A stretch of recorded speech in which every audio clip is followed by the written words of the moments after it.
Hi friends, welcome to my channel. ఇవాళ మనం సపోటా juice ఎలా చేసుకోవాలో చూద్దాము. ఇలా ట్రై చేయండి, చాలా బాగుంటుంది.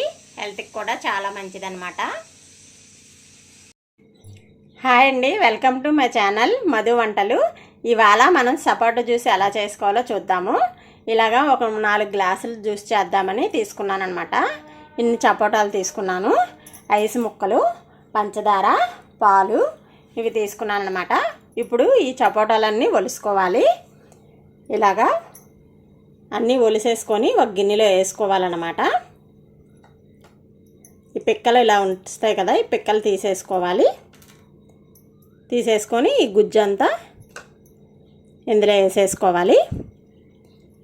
ఇలాగా కాయలన్నీ పండినయే తీసుకోండి. పండినవి తీసుకుంటేనే టేస్ట్ బాగుంటుంది. మామూలుగా గట్టిగా ఉన్నాయి తీసుకుంటే టేస్ట్ అంత బాగోదన్నమాట. అందుకని అన్నీ నేను పండిన కాయలే తీసుకున్నాను జ్యూస్ కనేసి. ఇలా తీసేసుకొని ఇప్పుడు మిక్సీలో వేసి మిక్సీ పట్టుకోవాలి. ఇలాగా జ్యూసు ఏంటంటే తాగుతుంటే నోటికి జిగురుగా తగులుతుంది. సపోటా జ్యూసు చాలా మంచిది. ఇది ఏంటంటే క్యాన్సర్ కణాలు ఉంటాయి కదా, ఒంట్లో ఉన్న వాళ్ళకి చాలా మంచిదంట. క్యాన్సర్ కణాలన్నీ చంపేయడానికి ప్రేరేపిస్తుందంట ఈ సపోటా పండు. అందుకని సపోటాల కాలంలో సపోటాలు తీసుకోవడం చాలా మంచిదని చెప్తున్నారు. అందుకని మనకి ఏ కాలంలో ఆ కాయలు వస్తాయో ఆ కాయలు తీసుకొని తినడం చాలా మంచిది. అనుకున్నాను.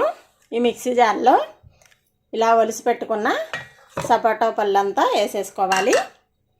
ఇందులో ఐస్ ముక్కలు, పాలు.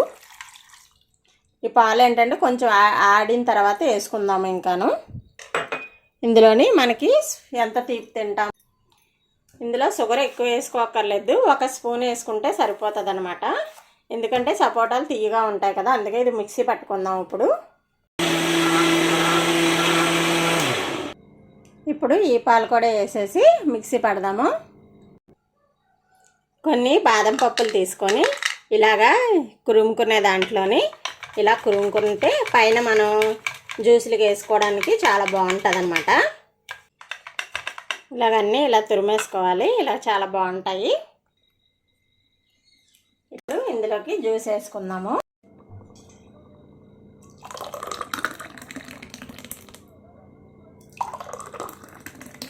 ఈ జ్యూస్ ఏంటంటే పలసగా ఉండదు, చిక్కగానే ఉంటుంది. మనకి ఇంకా పలసగా కావాలంటే కొంచెం పాలు వేసుకోవాలన్నమాట.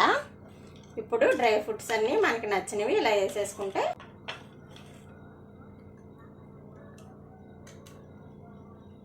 ఈ వీడియో నచ్చితే కనుక లైక్ చేయండి, షేర్ చేయండి, సబ్స్క్రైబ్ చేయండి. Thank you.